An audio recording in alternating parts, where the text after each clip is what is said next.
It's the shortest month of the year, but it's the biggest snowstorm in years for millions of Americans this morning.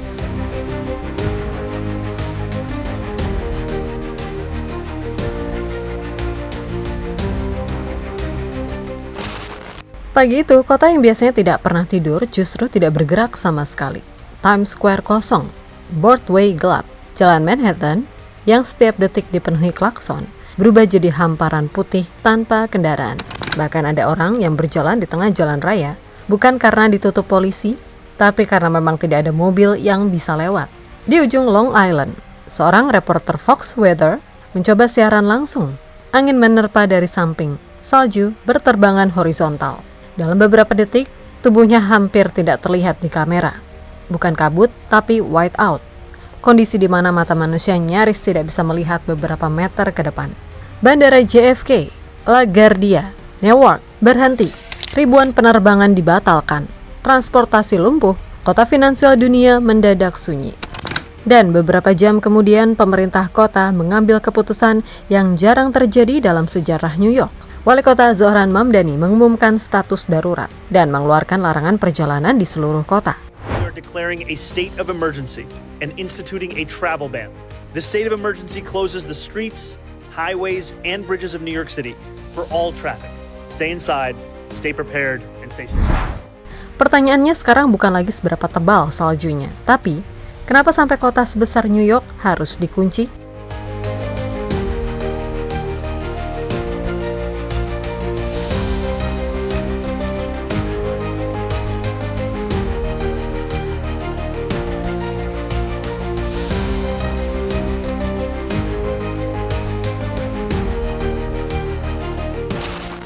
Sebenarnya ini tidak terjadi tiba-tiba. Sejak Januari 2026, Amerika sudah lebih dulu dihantam badai musim dingin berskala nasional. Peringatan cuaca dikeluarkan hampir di seluruh negeri. Sekitar 60 juta warga berada dalam weather alert di lebih dari 30 negara bagian. Udara kutub atau polar vortex turun jauh ke selatan. Suhu anjlok sampai puluhan derajat di bawah nol. Jalan raya berubah jadi lapisan es tidak terlihat. Truk terguling, mobil keluar jalur, dan beberapa negara bagian langsung menetapkan keadaan darurat. Artinya, sebelum New York membeku, Amerika sebenarnya sudah berada dalam kondisi rawan, dan badai berikutnya jauh lebih besar. Akhir Februari, badai itu akhirnya tiba. Sebuah bom cyclone terbentuk di lepas pantai timur. Dalam waktu singkat, badai menguat drastis dan menghantam koridor terpadat Amerika. Salju turun bukan lagi hitungan sentimeter, tapi kaki, 30, 50, bahkan mendekati 80 cm di beberapa wilayah. Angin berhembus setara badai, hurricane, terjadi whiteout, jarak pandang hampir nol. Keluar rumah saja bisa membuat orang tersesat beberapa meter dari pintunya sendiri. Lebih dari 69 juta orang masuk peringatan badai musim dingin. Dan ratusan ribu rumah mulai kehilangan listrik. Saat itulah badai tidak lagi dianggap gangguan cuaca, ia berubah menjadi ancaman keselamatan.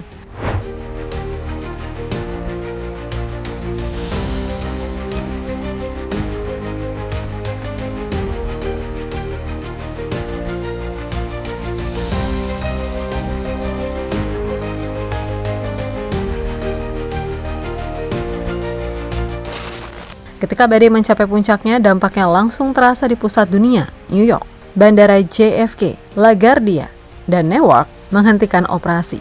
Lebih dari 6.000 penerbangan dibatalkan dan puluhan ribu lainnya tertunda. Jalur kereta komuter terganggu, beberapa layanan subway berhenti, dan bus berjalan sangat terbatas. Jalanan kota perlahan menghilang di bawah salju tebal. Mobil-mobil terkubur, pintu rumah tidak bisa dibuka karena tertahan gundukan salju. Angin mendorong salju membentuk dinding putih di sepanjang trotoar. Aktivitas kota ikut berhenti. Sekolah ditutup, museum dan gedung budaya tutup. Pertunjukan Broadway dibatalkan. Bahkan, sebuah pertemuan penting di markas PBB harus ditunda. Di Manhattan, suasananya berubah drastis. Yang biasanya dipenuhi pekerja, kantoran, kini hanya terdengar angin kencang dan suara skop salju. Beberapa orang bahkan berjalan di tengah jalan raya karena kendaraan hampir tidak ada yang bisa melintas. New York, kota yang terkenal tidak pernah tidur, untuk pertama kalinya benar-benar terhenti. Dan di titik inilah, pemerintah kota mulai khawatir bukan lagi soal kemacetan, melainkan keselamatan warganya.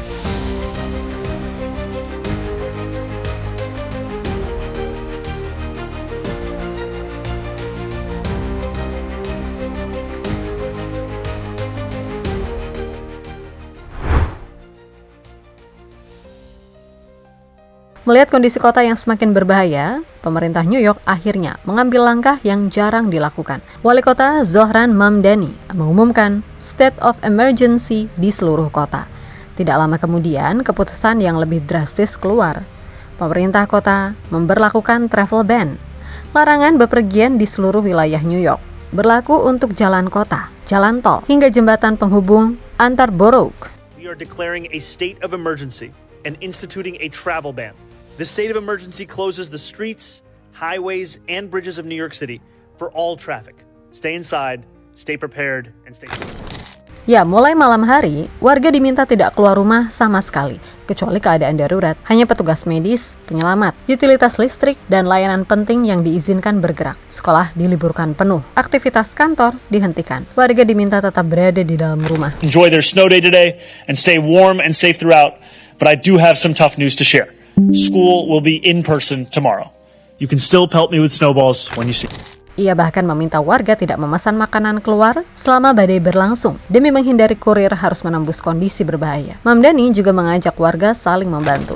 And if you can cook at home, please do so instead of ordering food to be delivered, given the conditions. Make an enormous pot of soup and bring some to your neighbors upstairs.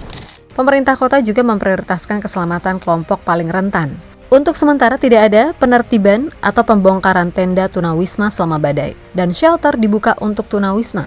Artinya bukan hanya lalu lintas yang dihentikan, kebijakan kota diubah sepenuhnya untuk menghadapi kondisi darurat. New York tidak sekedar tertutup salju, ia benar-benar dikunci sementara demi mencegah korban jiwa.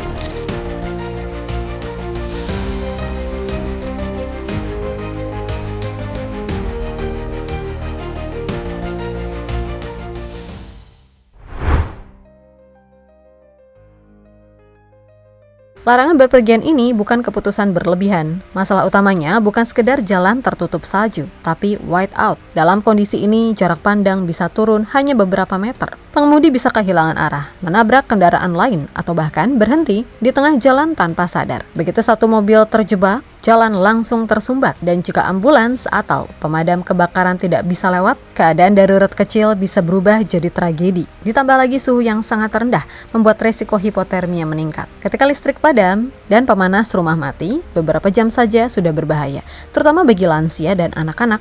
Itulah alasan pemerintah kota memilih menghentikan mobilitas lebih dulu daripada menunggu korban. Sementara itu kehidupan warga New York ikut berubah drastis. Kantor tutup, sekolah berhenti. Pengiriman makanan sempat dihentikan. Banyak pekerja tidak bisa berangkat kerja. Relawan turun membantu menyekop salju di trotoar. Petugas kota mendatangi jalanan untuk membawa tunawisma ke shelter dan pusat penghangatan. Tetangga saling membantu, berbagi makanan dan memastikan orang-orang di sekitar mereka aman. Di beberapa kawasan, kota terasa sunyi, yang terdengar hanya angin dan suara sekop menyentuh salju. New York, kota tersibuk di dunia, untuk beberapa waktu berubah menjadi kota yang hanya berfokus pada satu hal, bertahan sampai badai berlalu.